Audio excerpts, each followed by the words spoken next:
Yes, yeah. Oh yeah. We have President of our class. He's very nickname. Oh, okay. So, don't you have a life or something?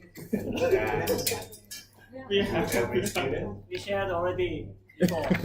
Oh, you share the information already, but someone still comes, right? Yes. Okay, so it's not my fault.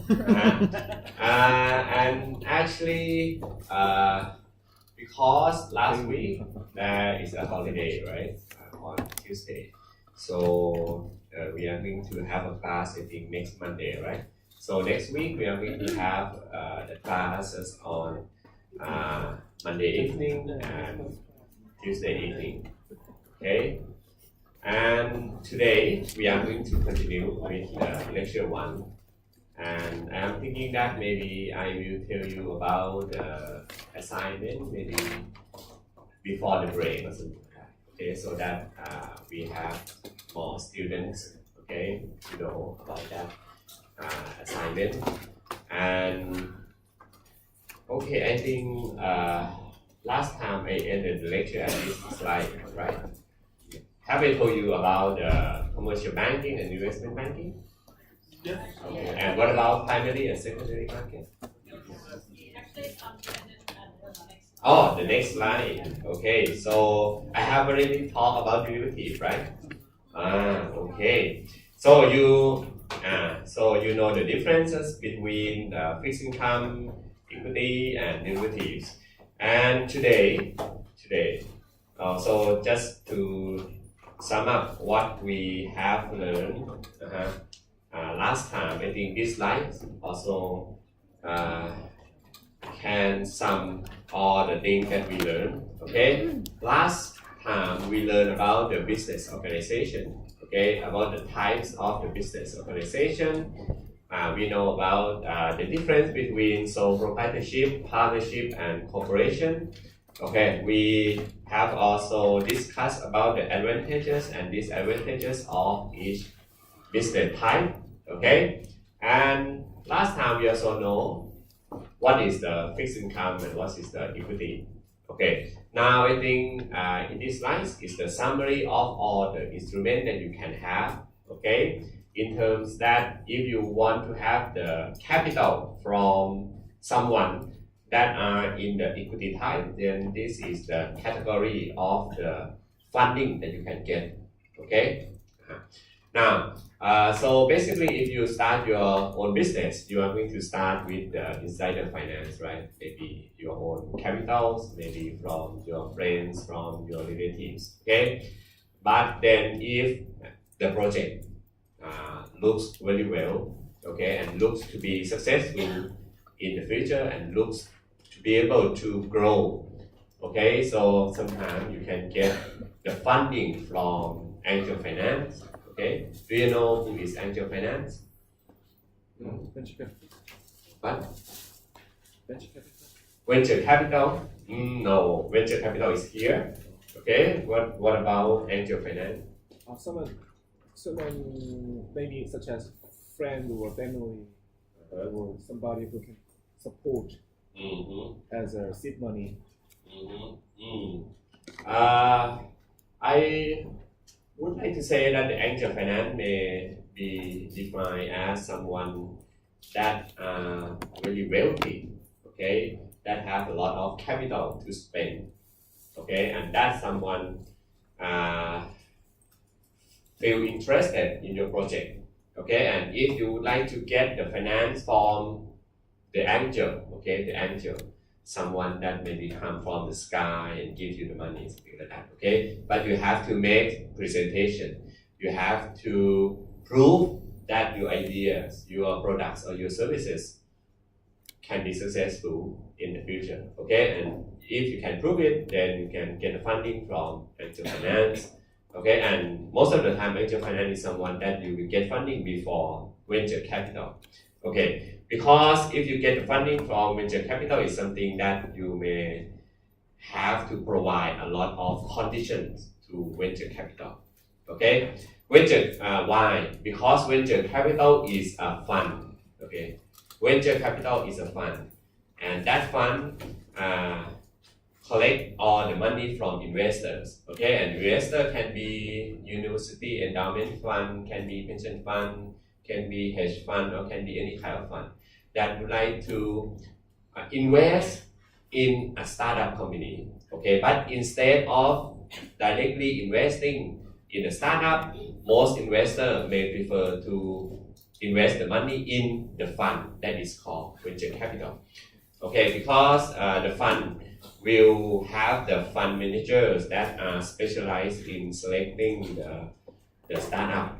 Okay, and venture capital is one type of the fund that fall under the private equity fund. Okay, private equity fund is the fund that invests primarily in private firm. Okay, it's the firm that not listed in the market.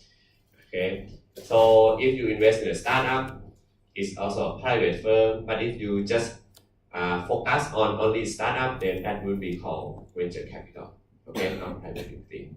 Okay, so venture capital is part of the private equity. But if you talk about private equity can be a fund that invests in any kind of private firm. It doesn't mean that the firm needs to be startup. Okay, and most of the time, private equity fund invest in a public firm and bring that firm private. Okay. Most of the activity that private equity would do is that they will buy a lot of stock in a certain public company and then bring those company to private. Okay, do you know what is the reason why they do this? Last week we discussed about the advantage and disadvantage of being in the public and being in the private, right? One main advantage of a private firm is that you do not need to disclose information. Okay, you do not need to disclose information to investor, to any regulating bodies. Okay, so you just do what you want to do. You can hide many activities.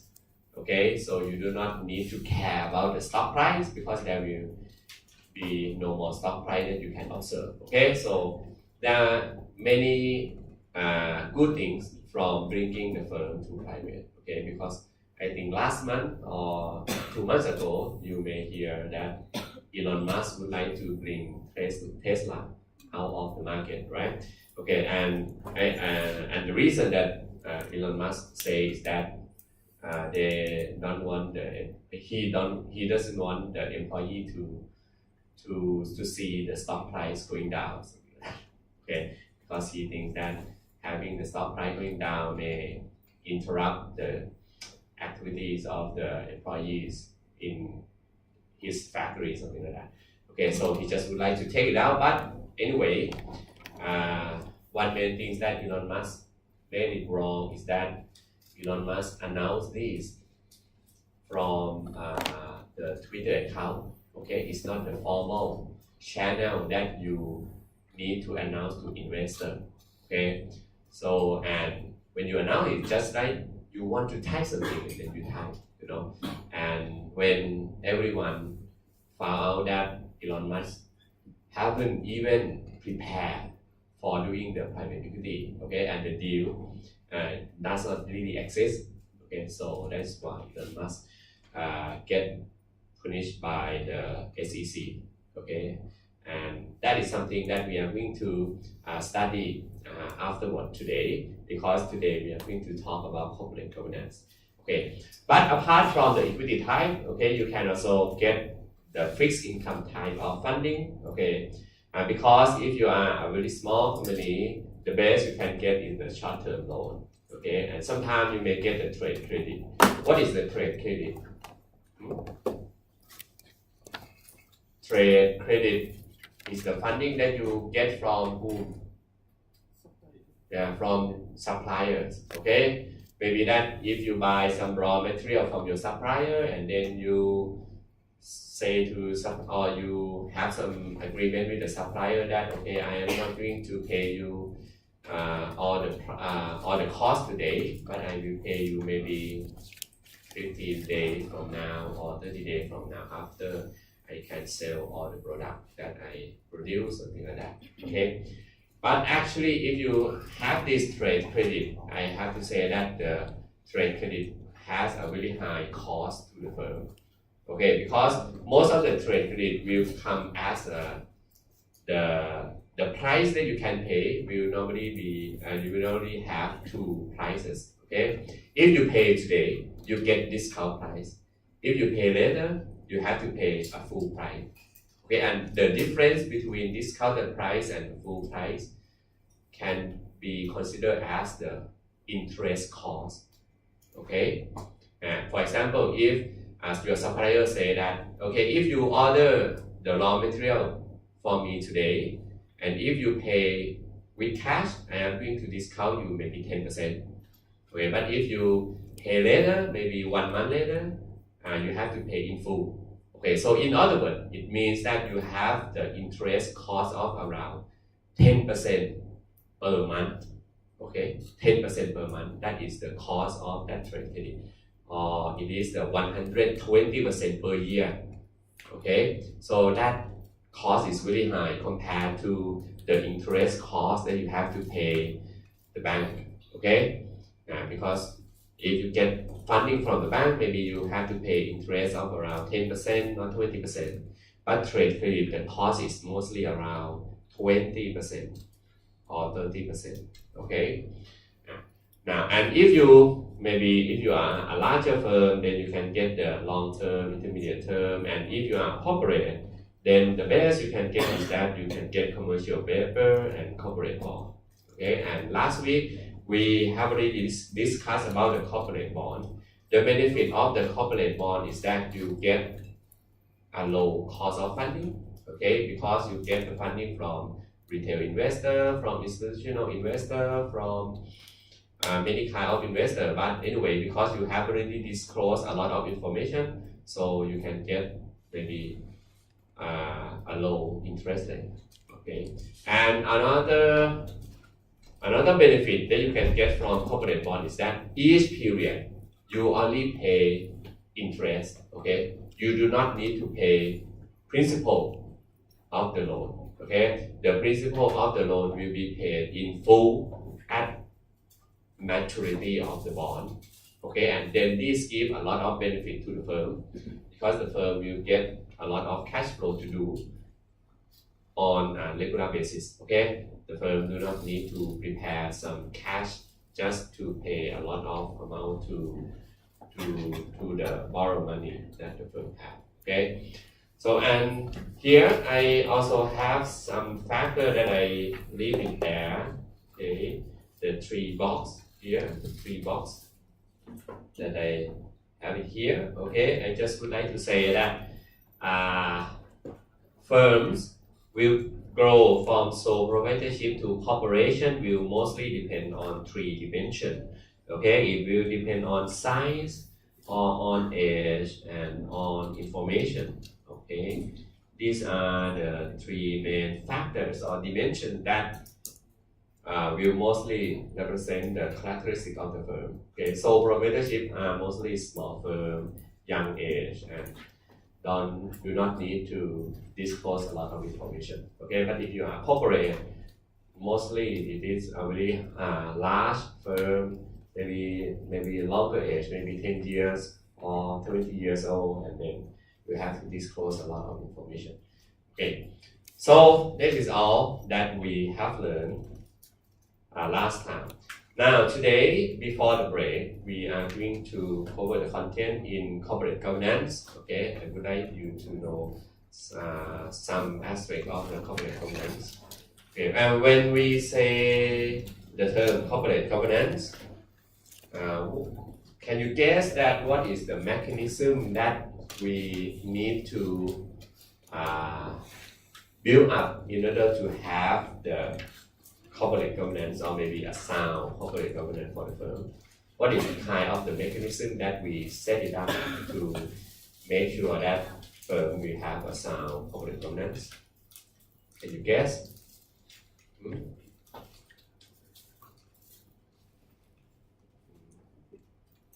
It is the board of directors. Okay, board of directors is the main mechanism that we create in order to make sure that the firm will have good corporate governance.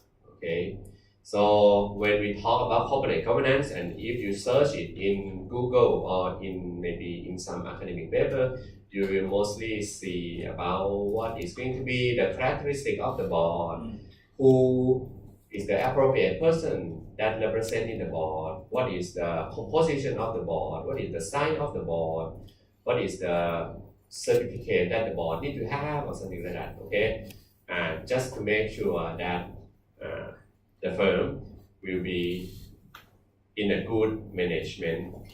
Okay, and the term corporate governance, it just would like to cover the idea that when the firm do the operation, get the profit or any kind of things, the firm need to make sure that it maximize the value of all stakeholders. Okay, and if you are going to have a very sound corporate governance activity, it means that you consider the value of all stakeholders. Okay, you consider the value of your employees, you consider the value that the society get, the value that your shareholder get, the value that your bondholder gets. Okay, that is the key idea of the corporate governance. And actually, when we talk about corporate governance, we believe that if a firm had a sound corporate governance mechanism, it will be able to reduce the principal agent problems. Okay, principal agent problem is something that we talked last time as well, that the principal and agent are different parties, and then therefore they will have different interests even though they are doing the same thing. For example, if principal would like the firm to have a lot of profit, agent also would like the firm to have a lot of profit, but sometimes the activities that the agent do may not be the activity that the principal want to do. Okay, so there's still some conflict. And if you would like to know that why do we have these conflicts, it stems from these 4 main factors. The first one is the incomplete context. Okay, is the fact that we cannot write a complete contract. We cannot write the agreement to cover all the activities. We cannot imagine of any tiny activity that each agent need to do. Okay, so all the contract must have some way that you can maybe get away with the contract without breaching it. Okay, so everything is an incomplete contract, and then therefore you just need to maybe monitor it, or you need to incur some extra cost, okay, just to make sure that something you cannot written it down in the contract, but you need to control for it. Okay, so incomplete contract is the first one. The second one is the asymmetric information. Okay, asymmetric information is the fact that principal and agent are different persons, and they are in a different position. They are in the different places. They are in the different ways of doing the things. Okay, therefore each person will have different information. The level of the information will be different. For example, if the principal is investor, agent is the CEO. Investor will only know the information that the firm announced to public. Okay, but CEO know a lot of inside information about the firm. So this is the asymmetric information. Or sometimes if principal is the CEO, agent is your subordinate. Maybe CEO only know the big picture of the firm, but your subordinate know the day-to-day operation, and then therefore they have a different level of information. And when different parties have different information, most of the time we try to get advantage from the information that we know, and we think that the other will not know that kind of information. Okay, that is something that leads to the principal agent relationship. Okay, the third one is the bounded relationalities. Okay, bounded relationality is the fact that we are a human. Okay, we are not a machine. We are not the AI. Okay, therefore every activity that we do, even though we try to learn, we try to educate ourselves, okay, to be a scholar, but a scholar still having about the rationalities, okay. Even though I graduated from a PhD, but I am still a stupid person in one way or in the other way, okay. So everyone has about the rationality. No one know everything, or even though you know everything, but everyone have emotion, okay. So the emotion will mostly come into play when you have to decide on something, and that is something that will lead to the principal agent problem as well. And the last one is the opportunism, okay. Everyone would like to get advantage on any kind of opportunity that come across, okay, and to come across.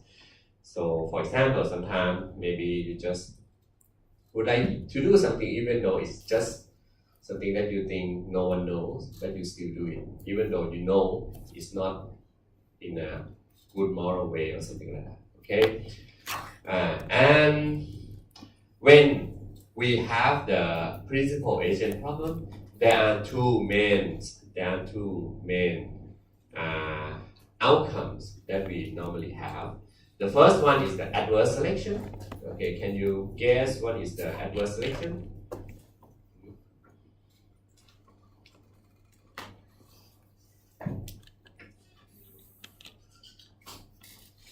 By looking at the photo here, what is the adverse selection?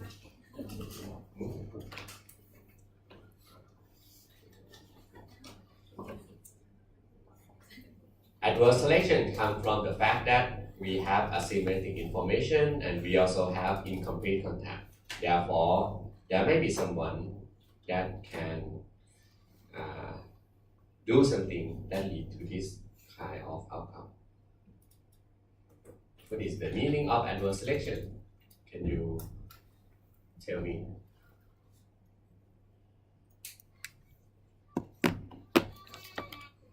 Please share your idea after looking at this photo.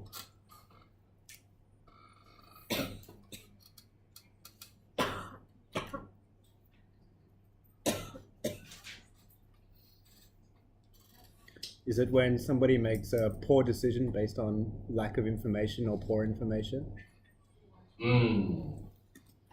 Make decision based on the information that you have it in the different level? No, I don't think so.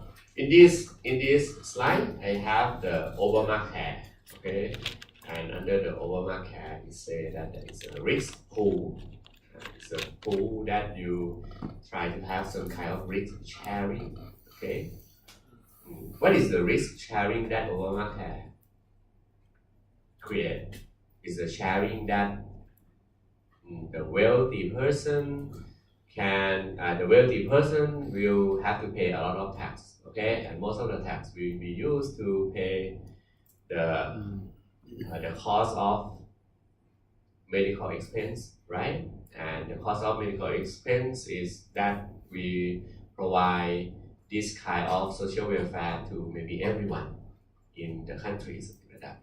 Okay, and or maybe we try to limit to provide it to someone, okay, that you think is the most appropriate group of the society that should get the Obamacare. But you will see that when you look in the swimming pool, there are many people in it, but there's one person that look to be rich, look to be wealthy, look to be fat, right? Okay, healthy or something like that. Okay, but they say to a young man and healthy man that, hey, you should come to swim with us. Okay, so it means that Obamacare is the policy that we try to provide the social welfare to the group that don't have the capability to pay for the medical expense, right? But there might be someone that can find the way to pass the criteria and get the social welfare. Okay, so this is the adverse selection. Okay, adverse selection is the case that sometimes you do something, but someone that you don't want it to get the service may try to find a way to apply or to get benefit from the service you provide. Okay, so this is the adverse selection. And I think if you look at the insurance firm is the firm that have this kind of problem in many insurance products. For example, if you decide to buy a life insurance, are you going to buy a life insurance if you know that you are going to live very long? No, right? So only people that thinks they are going to die very soon, they will buy life insurance. Okay, so this is the adverse selection. Okay, when insurance companies sell the life insurance product, they would like to sell it to everyone. And if everyone take the product, the cost of the product or the premium that you need to pay to the insurance will be lower. Okay, but because of this adverse selection that the insurance company cannot control, okay, they cannot have a full control on the person that will apply for the life insurance. Okay, so therefore they need to charge a premium that is a little bit higher than what the theory say it have to do because of the adverse selection in order to compensate for this kind of problems. Okay, so this is the adverse selection, and it comes from the fact that one person have some information that you think the other person will not know that kind of information. Okay, and the other case is the moral hazard. Okay, moral hazard is the outcome that we used to talk last week. Okay, it's the case that someone will do something that you don't expect them to do. For example, in this case, during the crisis, okay, a lot of banks collapsed. A lot of banks asked for some help from the government. Okay, some financial support from the government. Okay, and they just say to the government that, hey, you need to help me. If you don't help me, and if I collapse, I will even bring the economy down, and it will impact a lot of people in the country. So you should help me. And when the government help the Wall Street or help banks, the government expect that they should behave in a good way. Okay, but at the end, when you get funding, when you survive, you still do some risky activities. Okay, so this is the moral hazard.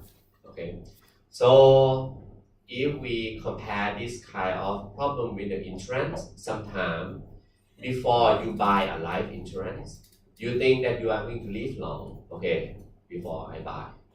But after I buy the life insurance, I may change my behavior. Okay, I may drink a lot, or I may drive fast in the car without carrying my health or something like that. Okay, because after I buy the life insurance, I know that if I die, someone will pay to my family, so I don't care my life, something like that. Okay, so you change your behavior. This is the kind of the moral hazard. Okay, so these are the two main outcomes after you have the principal agent problems. Okay, and actually within the firm, there are many kind of outcomes that will be able to put it in the adverse selection group or in the moral hazard group. Okay, and in order to prevent it to happen, then you need to have some additional activity to control for it. Okay, and those additional activity create cost. Therefore, we call it agency cost. Okay, so agency cost are any kind of cost that you put it in order to reduce the principal agent problems, or maybe you impose the extra terms or covenant when you lend the money to someone. This is also a cost because it may limit the flexibility of the borrower, or it may lead to maybe a higher probability of default if you have too strict terms for covenant. Okay, or sometimes you may need to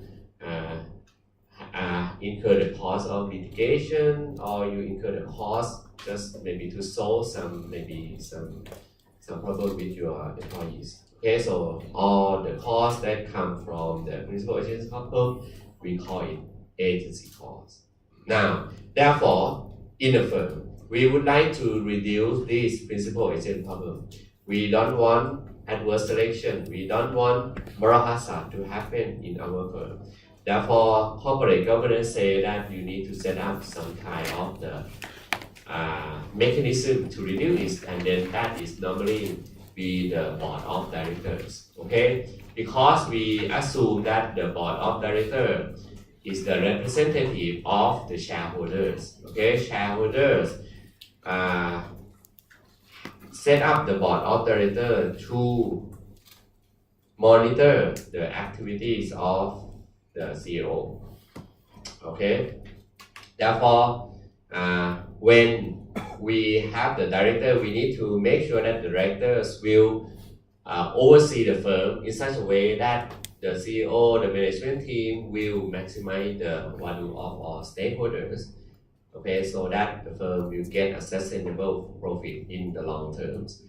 Okay, so there are many kind of framework. Okay, so in this slide, I just put one framework, OECD principle of corporate governance. We say that okay, each firm should have some kind of corporate governance framework. You need to care about the right of the shareholders. You need to make sure that every kind of shareholders are treated equally. You need to make sure that you consider the role of each stakeholder in order to make the corporate governance in a better ways. Okay, you need to have the set up the responsibilities of the board. Okay, you need to make sure that the firm will disclose fair and correct financial statement. Okay, so most of the time, the firm will normally require to have audit committee. Okay, the committee that will make sure that the firm will provide fair financial statement. You need to have compensation committee to make sure that when you pay the salary to your employee, to your CEO, is a good, is the appropriate level of the compensation. You may also have the corporate governance committee to make sure that the firms, okay, are in a good shape. Okay, and actually, okay, if you would like to know what is the difference between the board of directors and the CEO, so basically the board of directors is someone that will select the management team. They will select the CEO. Okay, CEO is under the board of directors, and the board of directors will set the tone of the company. The board of directors will provide the policy, okay, or the vision that the firm need to achieve. Okay, and when they have the policy, they will also need to outline what is going to be the risk appetite or the amount of activity that the firm can do at a certain level of risk that board of directors think is the appropriate one. Okay, and the board of directors will need to make sure that the financial report of the firm will be fair, will be clear, and also it will need to make sure that all the resource or the capital of the firm will be allocated to an appropriate department. Okay, so that is the way of allocating the capital, something like that. Okay, so this is the role of the board of directors, and this role is different from the CEO and management. CEO and management, we just need to do what the board of directors say. they need to make sure that all the business operation, the planning, the capital allocation is as in the guideline that the board give to them. Okay, you need to make sure that the reporting of financial statement is accurate and transparent as the board asks them to do or something like that. Okay, so CEO and management team are someone that do the activities, but the board of directors is someone that tell the management team what to do. Okay, and when we talk about the characteristics that the board of directors should have, okay, there are a lot of research that talk about size. Okay.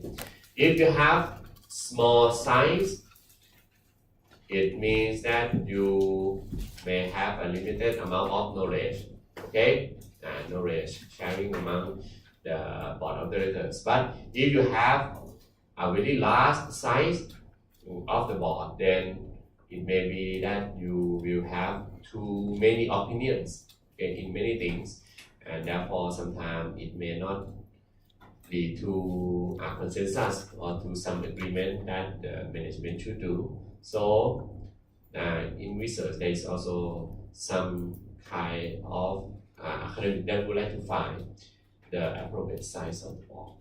And we even try to impose the composition of the board. When we say composition, we may look at many angles. We may look at the gender.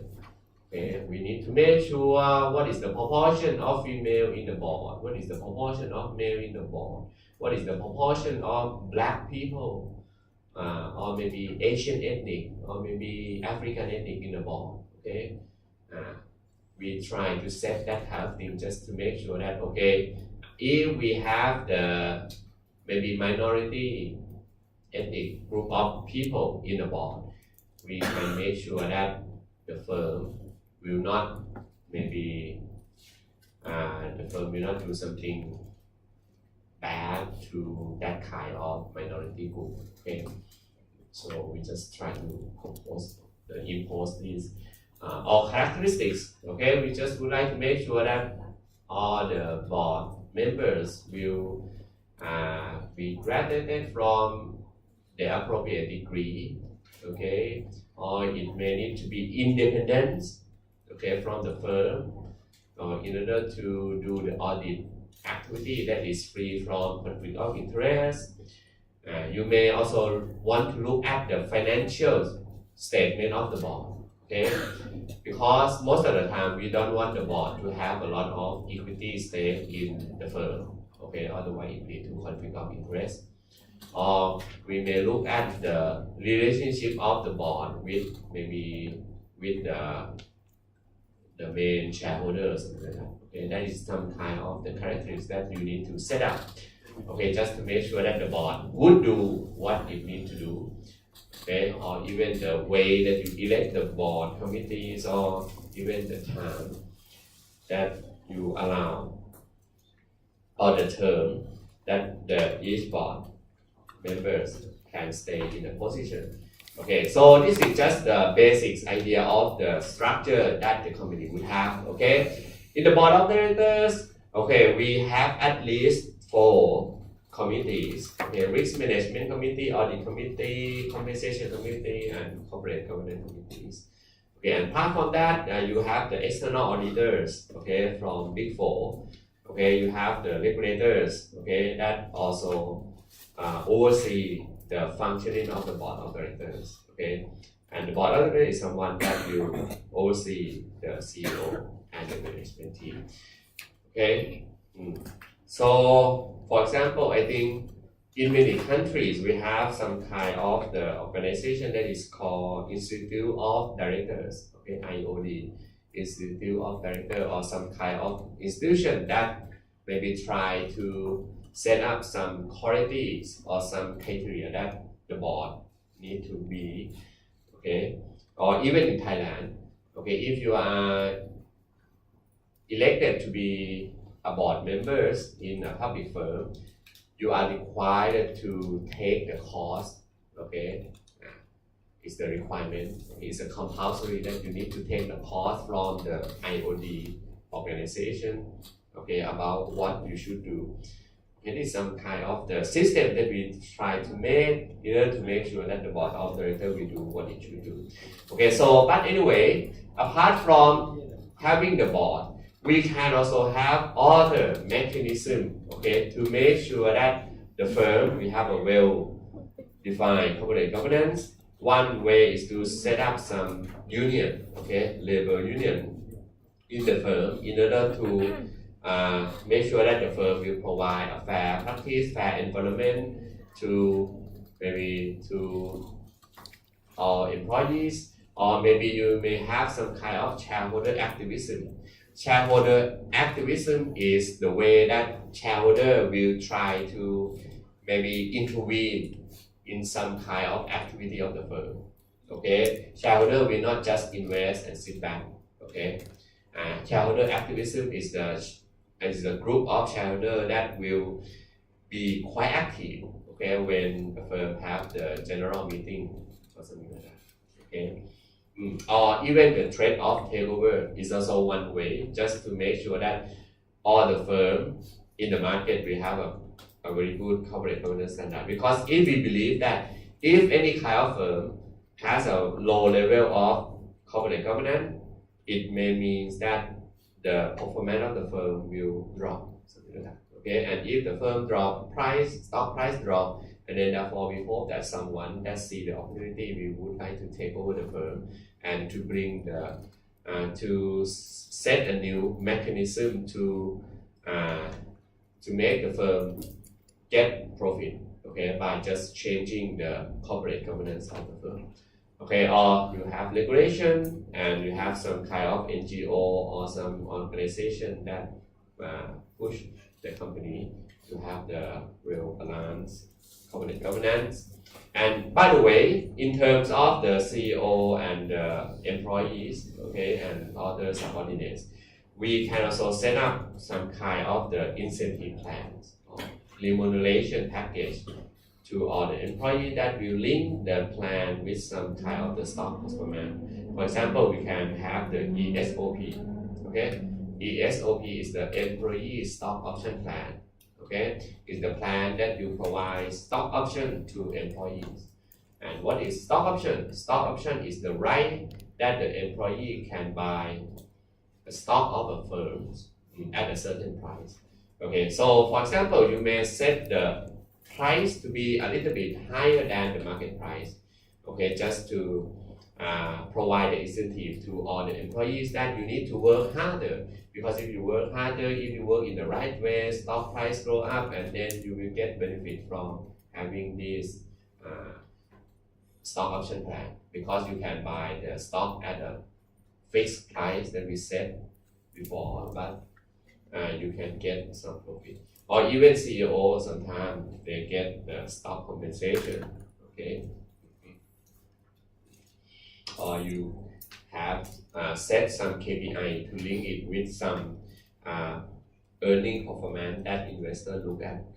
Okay, this is also another way, just to make sure that all the employees in every level work in the same way as the investor would like to do. And lastly, when we talk about corporate governance, we mostly say that the firm need to have some kind of the CSR, okay, corporate social responsibilities. But we need to say that corporate social responsibility is nowadays considered as not in good aspect, okay? Because we normally look at the CSR as the way that the firm would like to advertise on something, even though the firm is not very good, or even though the firm is not doesn't really care about the environment. Okay, for example, some firm may have a lot of maybe polluted waters or maybe air in around the factory, but they give some free food to some poor people. How we relate, no? So this is something that nowadays society don't look at the CSR in a positive way, and then that is why nowadays we have a new kind of concept. Okay, nowadays if you work in a firm, okay, we will try not to just have CSR, but we will try to be a firm with a good ESG index, okay, ESG. And ESG comes from the word environmental, social, and governance. So it means that the firm needs to make sure that all the activity that it does will be good for the environment, society, and it will also have a good governance structures. Okay, it look at the firm on 3 dimensions. Okay, and many organizations try to come up with a score, ESG score. Okay, and put this ESG score on a firm or any type of firm and rank it. And sometimes you create ESG index, the index that composes of the firm with a high ESG. Okay, for example, in Thailand, we also have ESG 100. Okay, ESG 100 is the top 100 firm that rank a very high score on the ESG dimension. Okay, so this is something that we try to say that, okay, the firm needs to do something more than just CSR. Okay, and now when it comes to the investment, we just have to ask whether it is a good idea to invest in a firm with a high score of ESG. Is it going to give you a lot of investment return, a lot of profit or not? I am not sure. Okay, because when you have a very high score of ESG, sometimes it comes with a lot of cost. Okay, you need to have a very good standard of factory. You need to have a good ventilation, a good safety measure. You may have to pay the salary at a fair level or something. You have a lot of cost to get the highest score. Okay, so sometimes you get a high score, but it doesn't mean that you can have a really high profit or sustainable profit. Okay, but anyway, we still agree that we need to promote the investment in ESG firms. We still think, even though ESG firm may not give you a good return, but ESG firm is the firm that you can make sure that when you live in a country, you will have a clean air, you have a clean water to consume, right? And that is something that is outside the scope of investment return, right? That you can get from the ESG firm. So in here, in Thailand, we even set up some kind of fund. Okay, in the past we have the CG fund, the mutual fund that we invest in the firm that have a high score. But now we have some kind of mechanism that in these more than 1,000 firms, we are going to set the criteria, the ESG criteria, and then select the firm, 100 firm, and then we try to review it some way just to get the portfolio of the firm with a good ESG and also with a good valuation, okay, for the mutual fund to invest in. And if you look at the news in Thailand, last week there is also the news that the government pension fund will set up around 1,000 million baht just to invest in a good ESG firm. Okay, and government pension fund, GPF or government pension fund say that it will invest in only 33 firms, okay, that have the good ESG. So if you are a firm and if you are qualified to get a high score, I think you also should expect to get a high stock price as well. Okay, and what we would like to achieve is that if you are a good ESG firm, your cost of capital should be lower than a bad firm. Cost of capital. Okay, last time we talked about cost of capital. Therefore, if we promote that everyone invests in a good ESG firm. Therefore, it means that everyone will be happy to invest in that firm even though the return is small. Okay, so we should expect that this firm can raise fund at a lower cost. Okay, because a lot of investors are waiting to invest in this firm.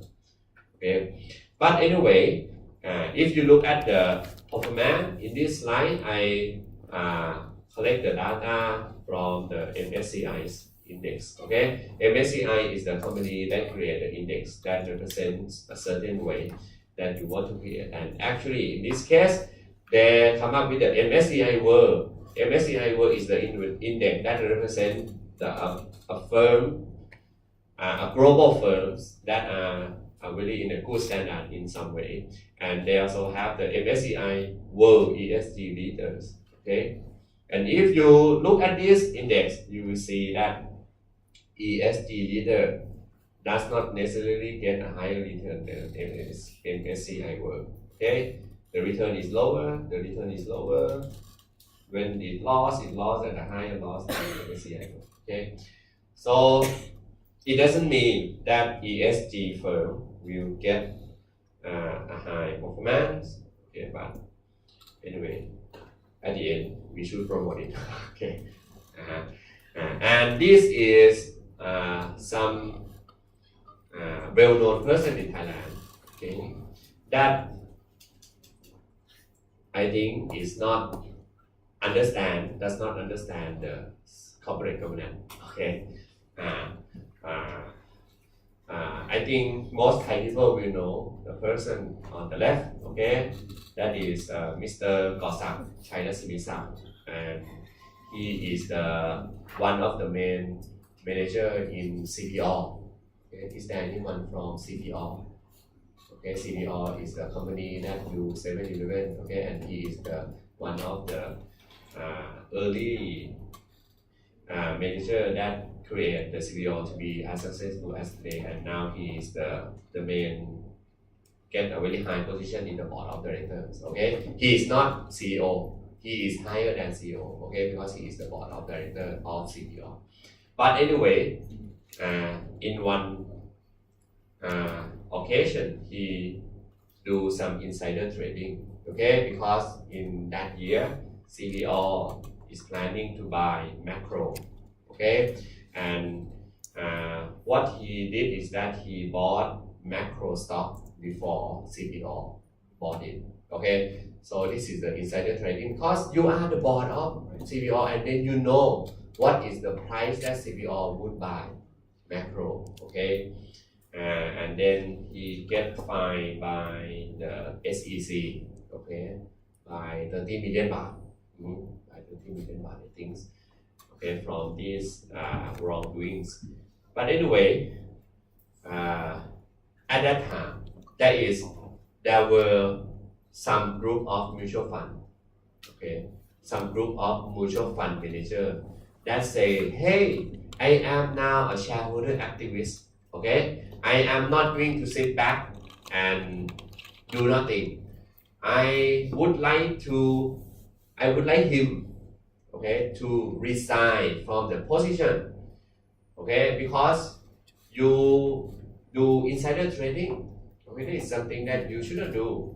Okay, and there are some group of mutual fund manager that try to push this, and the news is in the market is around nearly 1 month or 2 months. Okay, but Khun Gawsak still insists that he is not going to resign because I have already get fined from the SEC. Okay, and then I accept my mistakes. Okay, I know my mistake, and then I'm not going to do it again. Okay, but anyway, I'm not going to resign. Okay, it's okay if he just say like this, but at that time, there is one point that he says something that is not appropriate. Okay, what he says that if you are not happy, if the fund managers are not happy with me staying in the firm, then what you should do is that you should sell the stock. Okay, but I am not going to resign, but you should sell the stock. if you want me to resign, if you are not happy with me, so sell the stock. Why you still keep investing in CPO? Okay, so this kind of statement is the statement that is very bad in the capital market. Okay, because it means that Kun Gosam doesn't care about shareholders. Okay, they don't treat the shareholder equally. Okay, they don't think that the shareholder is someone that lead to the success of the CPO today. Okay, they just think that that is just shareholder that invest in the stock and they don't even push any effort to work, but I put the effort to work. They just sit back and then get dividend, get the share price go up, something like that. Okay, that is a bad attitude that you shouldn't have. Okay, so this is one example. This is the other example. Okay, he's also from the wealthiest maybe family in Thailand as well. Sopon Panit is the founder of the Bangkok Bank, right? Okay, and Kun Chai Sopon Panit is also was the board or the chairman of the Bangkok Life Assurance, okay, BLA, Bangkok Life Assurance, and then he also did some insider trading, okay. But Kun Chai is better than Kun Gosam because after SEC discovered this fact, Kun Chai resigned, okay, and not participate in the company anymore, okay. So this is just some, and I think these two examples is something that also prove my argument that I say that you should better invest in a firm that have a widely dispersed shareholders. Okay, widely dispersed shareholder will maybe limit or reduce this kind of mistakes. Okay, and to sum up all the corporate governance. Okay, corporate governance arise because of this kind of conflict. Okay, the conflict between manager and shareholders, the conflict between shareholder and debt-holder. We talk about it from the limited liabilities. The conflict between shareholder and other debt-holders or group of debt-holders. Okay. By the way, the outcome of this bad CT is that sometimes the firm may take too much risk. Okay, excessive risk taking, or sometimes there might be someone that are free riders, okay? Or maybe the firm may underinvest in something that the firm should invest, or maybe the firm have a lot of free cash flow. Free cash flow problem is the problem that the firm has a lot of free cash flow, and the firm invest that free cash flow in something that does not create value. Okay, free cash flow problem is when you have a lot of money and then you invest that money in something that does not create value, and that happened in the firm with a lot of cash. For example, in Thailand, maybe PTT, okay, or maybe Advance, or maybe CP or something like that. Okay, those kind of firms are the firm that can sell the product anyway. Okay, and then they got a lot of cash, and sometimes they just invest that cash in something that not related to the main activity of the firm. So that is the free cash flow problem. So that you need to find some way just to reduce these kind of problems. Okay, so this is all for lecture 1, and I think because most of you have already come to the class, and then I just would like to maybe to talk about the assignment. Okay, I think the name that I have already got from you is just that 4 group. Do we have 4 group or 5 groups? I think 5, right? Who appoints the board of directors? Are there anyone that haven't given me the group? So for this guy, No, why right? did you- One group that haven't given me, so you should send me the email maybe today, okay, so that I can put it here. And maybe the main shareholders. what I want you to do, okay, what I want you to do is that you need to select Yeah. a stock, okay, Yeah, but makes sense as long as it has many shares. Yeah, or someone who supports. Okay, select the stock that you want to analyze, and that stock can be any kind. And that stock can be operated in many markets or in many countries. Okay, if you are interested in maybe in the firm listed in the Indonesian market, you can also use that firm to analyze. Okay, I don't have. Okay, but anyway, you should talk with your friends and then select a stock that you think you are really want to analyze it, okay? Because you have to spend time on it a lot. So you need to have some kind of passionate on it, okay? But I don't want you to select the stock that are in the financial industries, okay? Because that stock have a different accounting standard. And I also don't want you to select the stock in the real estate market as well, okay? Because real estate firm have a different accounting standard as well. So I want you to select any kind of firm that maybe produce product and service and then sell product and service to someone, okay?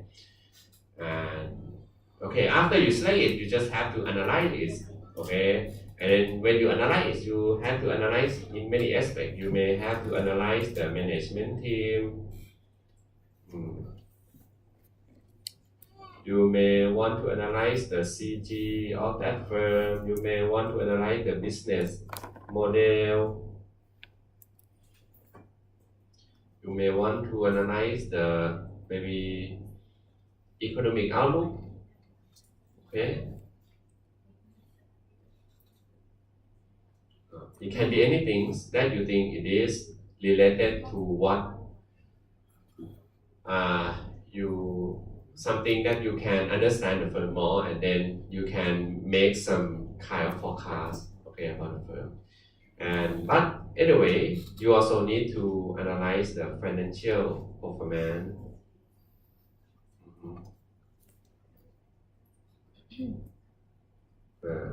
Okay, maybe by doing the ratio analysis.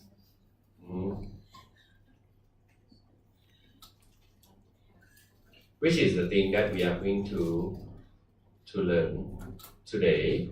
Or you may have to analyze cash flow and so on, any kind of aspect that you have to do. And you need to make forecast. Okay. Forecast. And the main thing that I want you to forecast is the forecast free cash flow. But at this point, you don't know what is free cash flow. Okay, you have to forecast free cash flow, and then you have to come up with the target price. Okay, the end goal is to have the target price. So this project is something that you need to work along the way that you learn this course. Okay, for example, at this point, you have already learned about the business structure, about the CG, about the management team, about anything. Then you may analyze that things. And sometimes today, for example, today you learn about ratio. Then maybe when you go back home, you download the financial statement, and then you calculate the ratio. And then you analyze the quality, the financial performance of the firm in many aspects of the ratio. And then sometimes you will use that ratio to make a forecast of the firm free cash flow. Okay. But by the way, in order to get the target price of the firm, I have to say that I am going to teach you how to get the target price in the last lecture of this course, in the last lecture. That is why this assignment will need to be maybe submit, maybe I am thinking that maybe after we have the exam, I think. Okay, but I would like you to start doing this assignment now. okay, because we just only have 2 months, okay. And the outcome that I want to see for you is the 10 page, okay, 10 page, 10 page report, okay, 10 page report.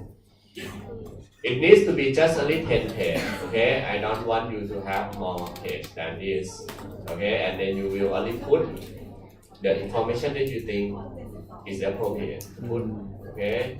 And I will not going to tell you what is going to be the size of the font, what is going to be the format of the report, okay? I'm not going to tell you, as long as you can come up with the professional format.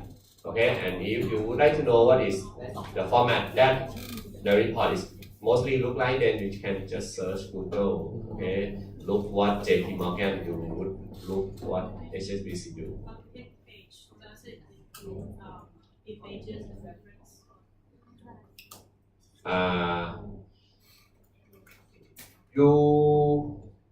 You do not need to have the reference, okay, because this is not the essay, this is not the academic report.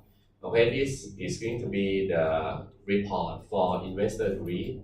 Therefore, most of the reference that you have will maybe put underneath the table or underneath the figure that you provide in the report. That's fine. Okay, for example, you get the information from Bank of Thailand, then you just put Bank of Thailand.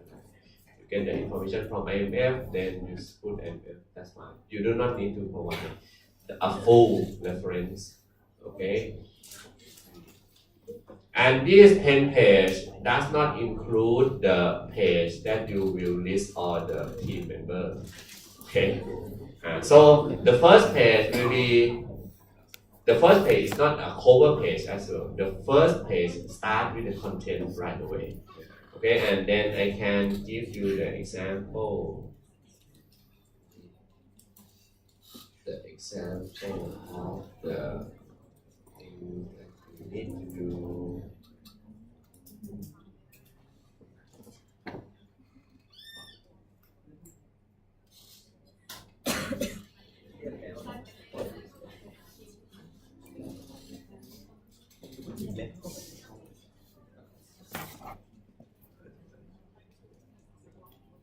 So this is the example of the report that I would expect to see from you, okay?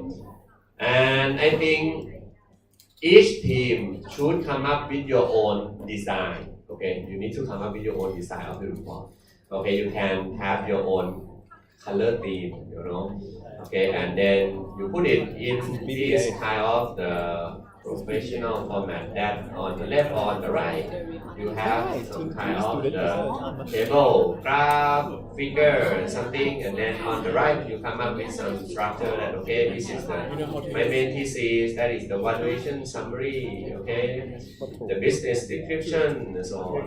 Okay, industry overview, outlook, positioning. And anyway, if you look at all the information, you will see that you can have the information from many sources, okay, from your own calculation or from UNWTO, from many. Ooh, nice 5 course. Okay, urbanization and anything. Okay. So what you need to do is that you need to analyze the business structure, the model, and the outlook. Okay, and by the way, what I normally experience is that you normally describe. Okay, I don't want you to describe. You normally describe the situation. You normally describe the outlook, what the Bank of Thailand say, what the GDP going to be, what the inflation going to be, what the Chinese tourists going to be. Okay, I don't want you to come up with a lot of list of the factor and then you describe everything.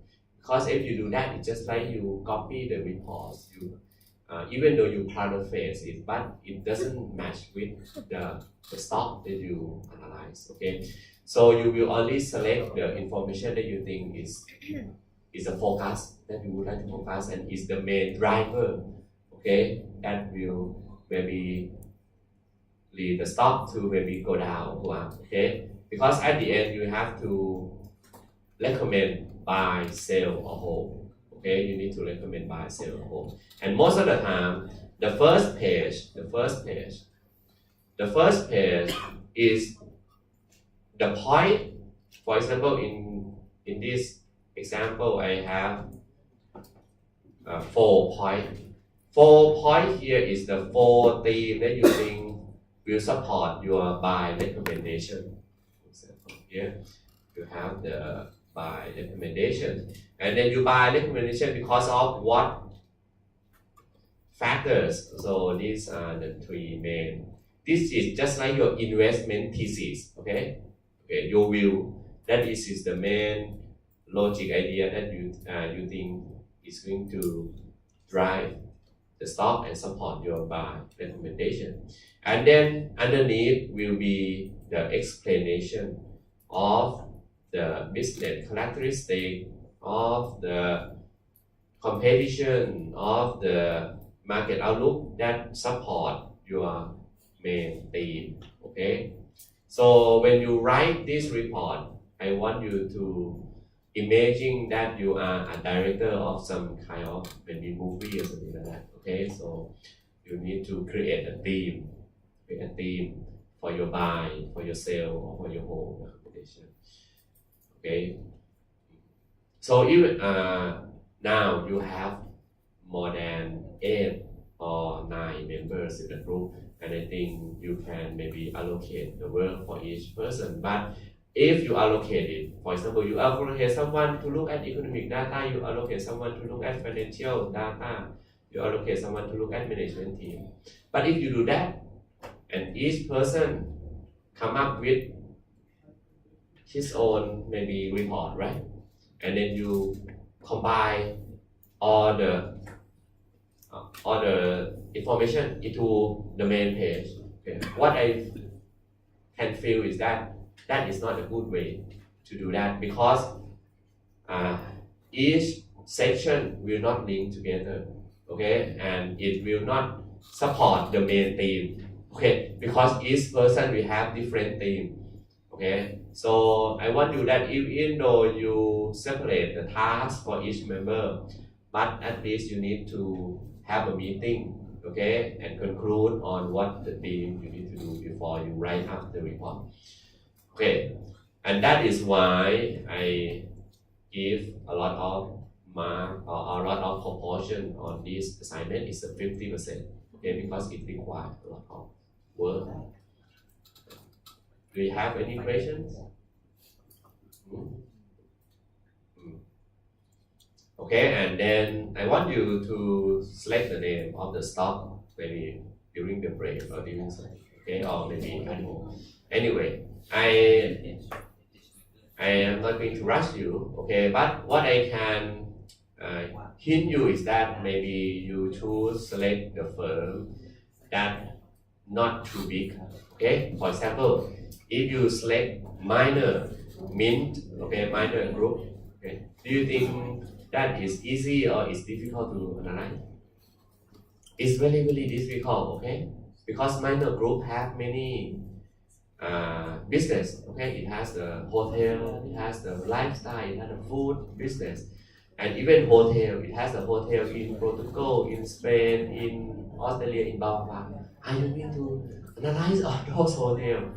It's a lot, right? Okay, so when you select a firm, I suggest that you select a firm that don't have many business. Okay, maybe just a clean firm with one single main business. That will be easier for you. Okay. Okay. Do you have any question? 10 page. Okay, I want you to have 10 page. And that is. Okay. Virgin Active? No financial statement. Okay, so I think we can have a break now. Okay, we can have a break now. How was your trip?